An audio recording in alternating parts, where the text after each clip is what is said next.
Hi, good afternoon. I'm Val Innes, SQA's Head of Service for Next Generation Qualifications and Standards, and I want to extend a very warm welcome to this, our second NextGen webinar of 2022. Today's webinar is all about articulation and progression, and as I just said, it's the second in a series of 6, each exploring specific elements of NextGen HN and the ways in which we are reshaping our higher national qualifications for the future. We've scheduled one webinar per month between January and June, so we've still to go on to explore quality assurance, grading models, learning for sustainability, and here are reflections on a year of pilot delivery. The webinar series is being recorded, so you'll see that the recording sign is on just now, and that means you will be able to access this session to go through it again after the event. I know many in attendance today were also present at last month's MetaSkills session. Thank you so much for coming back, and I'm glad we've not scared you off. The recording of that webinar is now available on our website, and it's well worth checking out if you didn't catch it live. I've mentioned before, and I am going to repeat it again, NextGen HN is a huge team effort involving many talented colleagues, each with real expertise in their respective areas. I think it is really important to take the opportunity to engage with our area leads and focus our attention on a single topic, just as we are with articulation and progression today. So with no further ado, I'm going to hand over to my colleagues, Francis and David. Although your mics are muted, feel free, please, to put any questions or thoughts in the chat function. Thank you.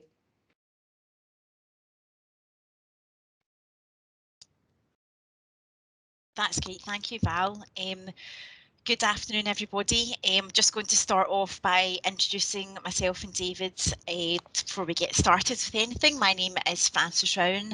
I am a research and policy manager at the SQA who specialises in HEI liaison, and it's my day job, as it were, to enhance the relationships between the SQA and Scottish universities, and I do that by trying to bring as much knowledge as I can about what's going on in the higher education sector into the SQE and vice versa, pushing out about what's happening in our organisation, and I try and represent the SQE as much as I can. And that's just a quick off the bat of what I do, and just a caveat that it's not to get confused with this being specifically about university. In general, we obviously have lots of different pathways that we'll talk about today. David, do you want to introduce yourself, please? Yep, thanks very much, Francis. I'm David McShane, and I'm also a research and policy manager at SQA, and my remit is articulation and progression, and that is exclusively in the Next Generation project. So working with Francis, who's done an awful lot of work in the last year, I've just come in the middle of December and now having a look at how we can best move things forward. Thanks, Francis. That's great, thanks, David. Lyle, can we have the next slide, please?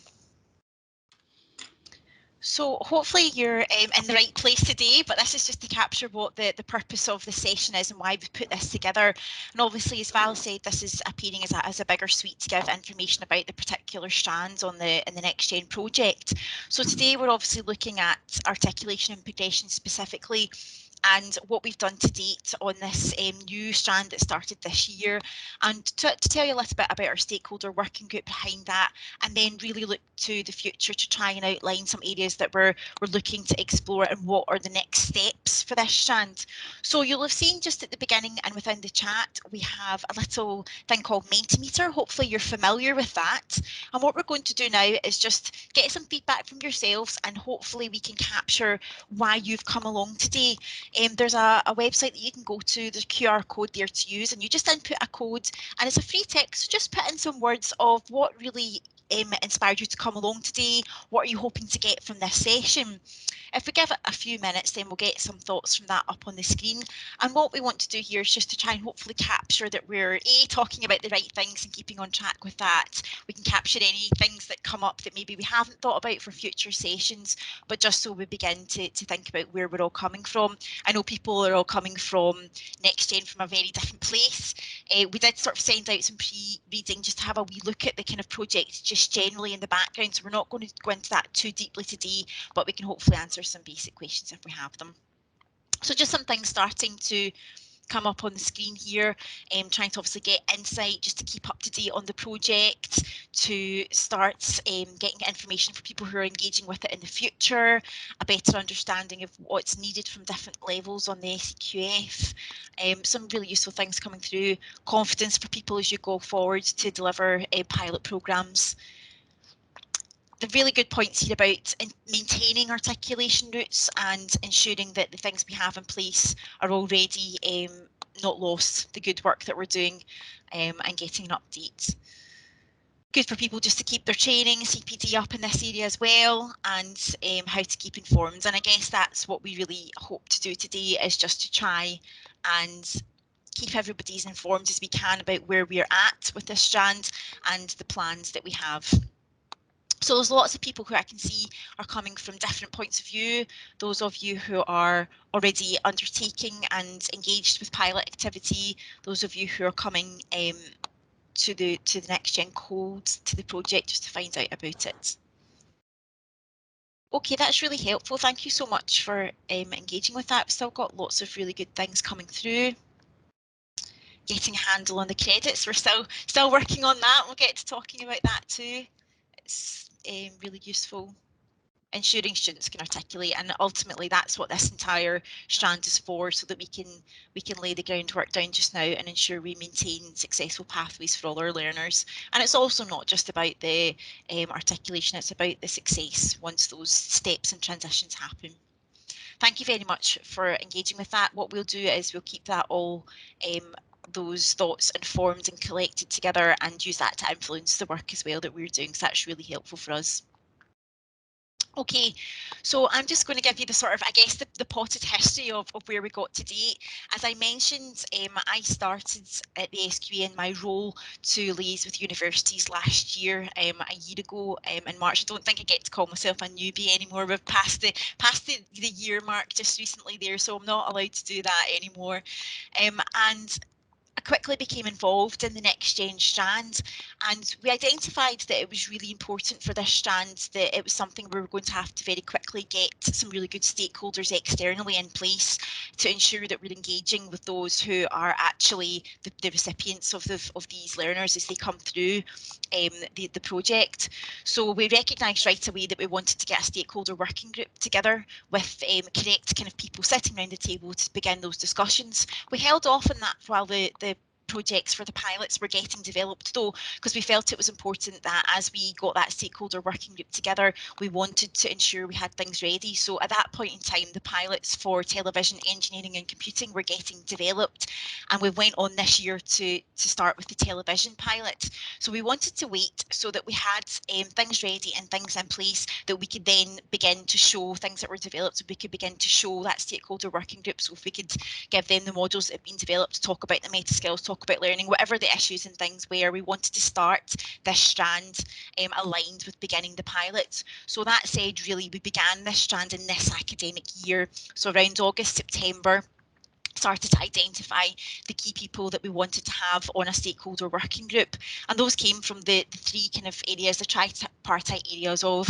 looking at college people, looking at people involved in university, and looking at people who are involved in employment and training, and that is obviously associated bodies and things with that as well. So I'll go on later on to show you at a future in the presentations the people who we actually identified, but what I really set out to do as we were a starting point here was ask people to come onto this stakeholder working group who represented wider groups within education. So most people who are in the group have a sort of hat, as well as their day job, they have a hat to sit and represent a wider body across education. So we could start to sort of drip feed and ensure that we got that voice out about where we were, and we could tap into quite a lot of resources there.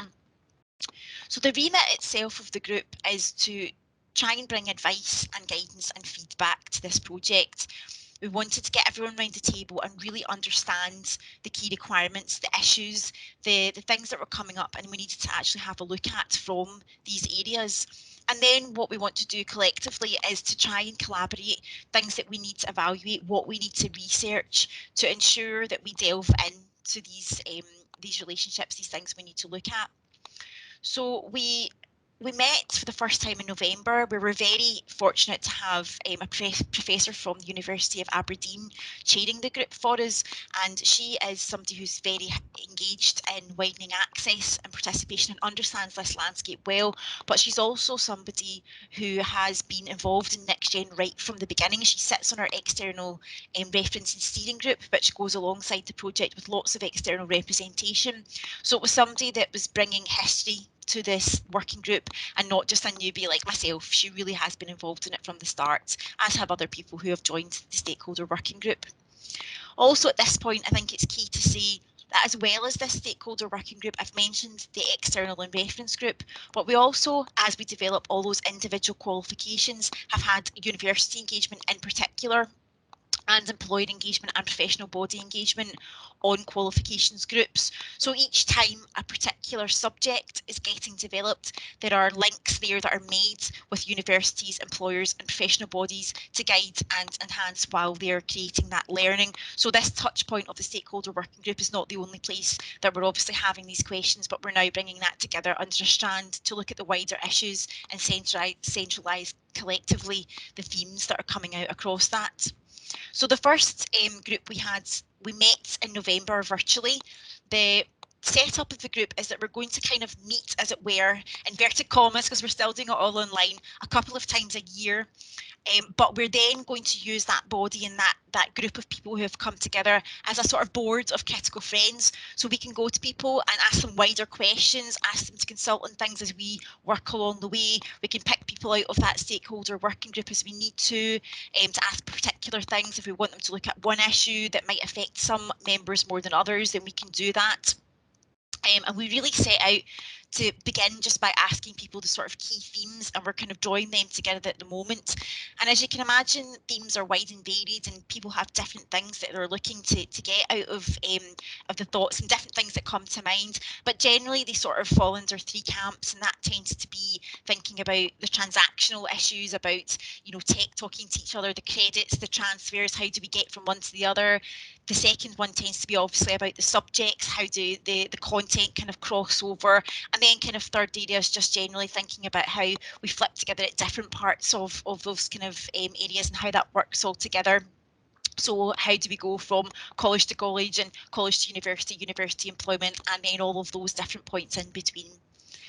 So as I was kind of working on this, my role generally within SQA has got a wider remit, as I said, and I work a 0.5, a 17.5 hours. So we quickly realised the depth and breadth that this theme was going to bring to the project, and that we needed somebody who had more time to spend on that. So we were delighted to be able to get the opportunity to advertise for a full-time position, and that's where David came on board, and David just joined the organisation before Christmas, so he's only here a matter of weeks to look at this. But I think this appointment and this dedicated resource really shows how seriously we're taking the strand of articulation and progression and how we understand the commitment that we need to look at this area. Lyle, could you pop to the next slide for me, please? So what I've done here is, I know it's a wee bit wordy at the first glance, but what I've tried to do is just capture a sort of flavour of the people that are currently on the working group. And this is obviously just, as I said, to demonstrate the breadth of people that we have for a variety of reasons. So we've got the chair that I mentioned, who's the Dean of Widening Access, and that kind of wider articulation hat. We've got kind of college partnerships representations, and that's a representative of SCAP as well, who are an organisation that some of you may be involved in, with a wider articulation and progression pathways. Luke, Open University there, chair of the National Access and Widening Participation Managers, representations from colleges and employers, and we've got STS as well there, just to support obviously looking across the wider framework and how that sits with the wider agendas of apprenticeships. We have participants from the pilots, which is really, really helpful to have people who are engaged in currently delivering the pilot. And then even some people, you'll see at the bottom there, a representation from Larwick High School, but that person actually sits in a wider principals group across Scotland and has some really exciting agendas across looking at HN in place of advanced hires at 6th year. We also have been engaging with QAA and University of Scotland on this project, and we've invited to the table some new representatives for people who are beginning some projects just now from the SRUC and UHI. So collectively, this is not it. This group can grow as we need it to, and we can bring people on as we're developing different subjects, but it was really just a starting point as we begin this pilot year to have a look at key people who can ask the basic questions and help us get started. So I'm just going to pass you over to David just now. Thank you very much, Francis. So that's what can be achieved in a year. So don't be expecting the same volume from me as I say I was here just before Christmas.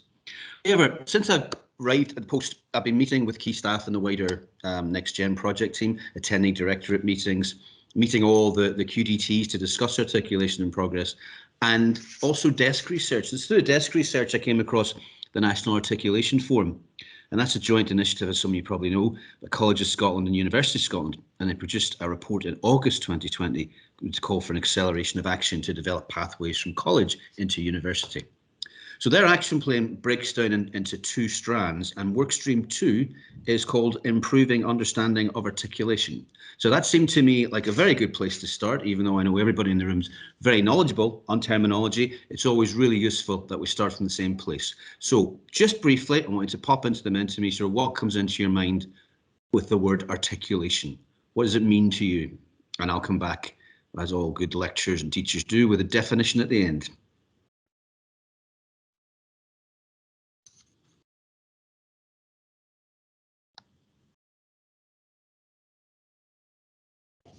There we go. Moving on. Hope that's not a suggestion. Good. Yep.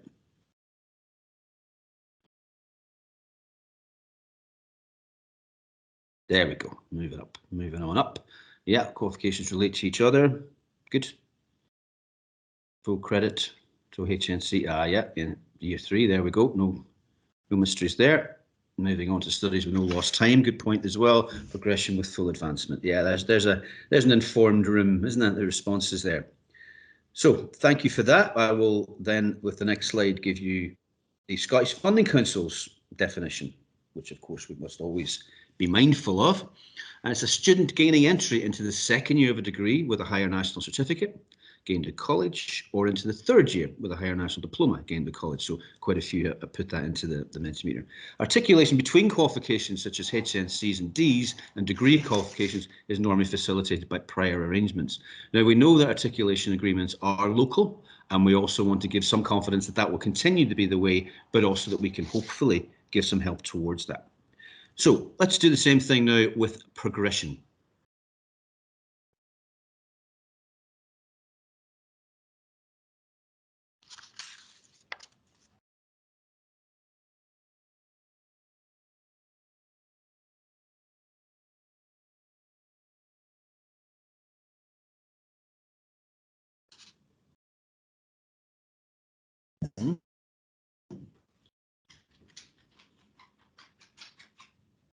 Next steps, indeed.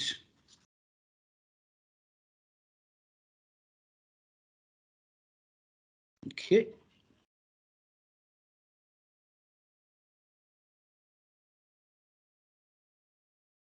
Good.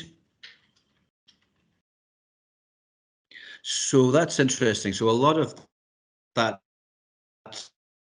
similar to articulation, a lot of it suggests going up or forward, but sometimes it can be lateral. And that's why the progression, I suppose, is slightly different than articulation. So we can have the next slide for the definition of that, please. Thank you for that. So they're generally defined as arrangements which cover only entry to the first year of a higher education programme. So that's like without advanced standing. And for our purposes and research, we're going to look at progression to employment and other training providers, or movement within a college or into another college. And I say that one, that could be false start, presumably, but if someone's still progressing in their study pathway, that comes under that umbrella.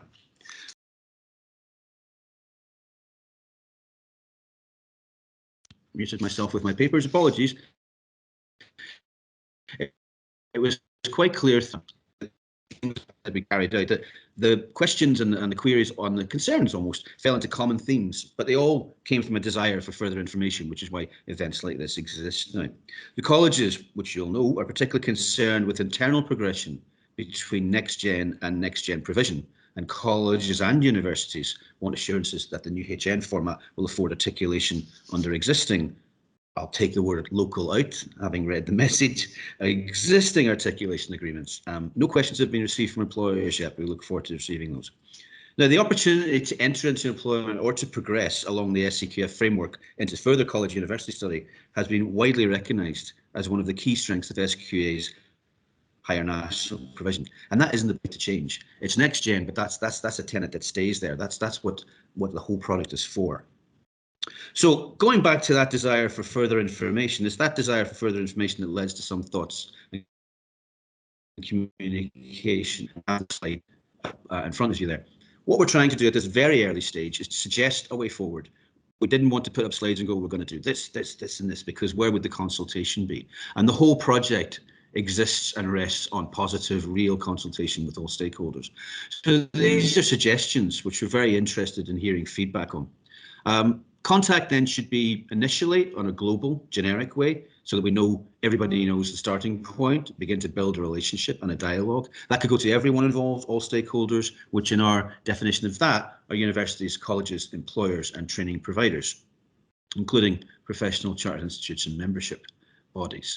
So we want people to know the difference in the NextGen qualifications, and we want to know the positivity behind them as well. Next, we want to speak to the universities directly about the multiple progression routes. This isn't a one way in, one way out. We can guide and support them through the complexities. We can give clarity on scale and time scales, and Francis will come on to that later. So how do we do that? Do we have ongoing liaison? Do we have clinics? Do we have a Dropbox where we pop in every day and check people's requests and people's queries and deal with that? Again, like your feedback on that. A couple more on the next slide.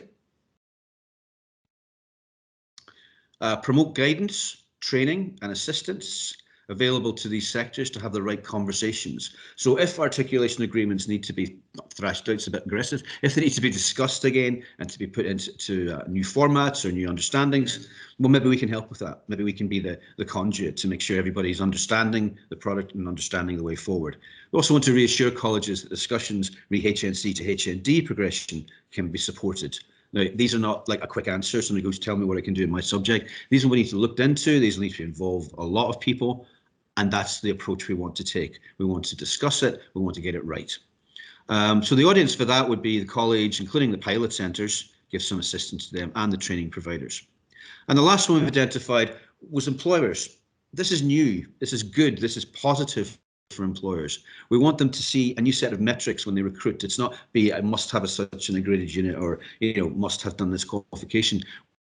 We want employers to look at what a NextGen potential employee would look like and what they can do in terms of work readiness. And that's by ensuring recognition and valuing of meta skills. So that, particularly the audience for that would be employers, professional chartered institutes. That's who we want to reach, and that's how we want to do it. But that's only our suggestion. There's a lot further research to be done. There's a lot further discussion to be done, and we look forward to having that. So I'll hand you back over to Francis now. Thank you. Thanks, David.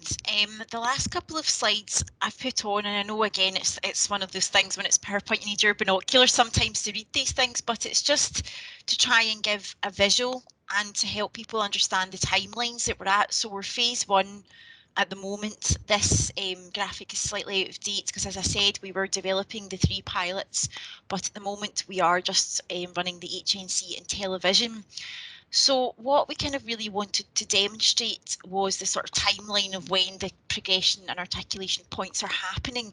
And really we're kind of looking ultimately, if people go on to HND, you're looking about the 23-24 before we're at sort of application for university and perhaps employer stage. The one that's going to come first really is what David has just touched on there, with perhaps people going between HNCs and HNDs within college before we kind of get onto the employer and the university routes. Lyle, can you pop to the next slide, please? And again, just the same kind of thing. I think it's useful visually to be able to see the development stage of this as we go forward. And I suppose the message that we're trying to kind of get out there is to show everybody the stage that we're at, that we're very much at the beginning of this journey, we're very much at the pilot stage, and we very much want to do it in tandem with people. So we're not setting out information on what things are going to look like and how they're going to run and do that unto organisations. We want to develop it in partnership. We want to understand the issues, and we want to do that as early as we can in this journey, which is why we're kind of doing it right now in tandem with the pilot year. So I know that's hard to read, but it's really just to give that flavour again of the timeline. When we can go out, I know people are coming from very, very different points of view. So there's people that come right away kind of thinking about when are we publishing details and prospectuses and early kind of on, and right through to the level of detail, as I said, of what subjects are going to look like and things. So everybody's coming with different issues at different points, and it can be hard to kind of capture that. But really just to try and get across today to reassure you that we're not away off doing all this on our own, and we are doing it right at the beginning of this journey. And we hope that that stakeholder group that you will have hopefully an opportunity to feed into across your networks, or you can contact David and I directly, that we will hope people feel they're able to be open to feed in to everything that we're doing and develop things collaboratively and in partnership, and we're not away doing that on our own. So at this point in time,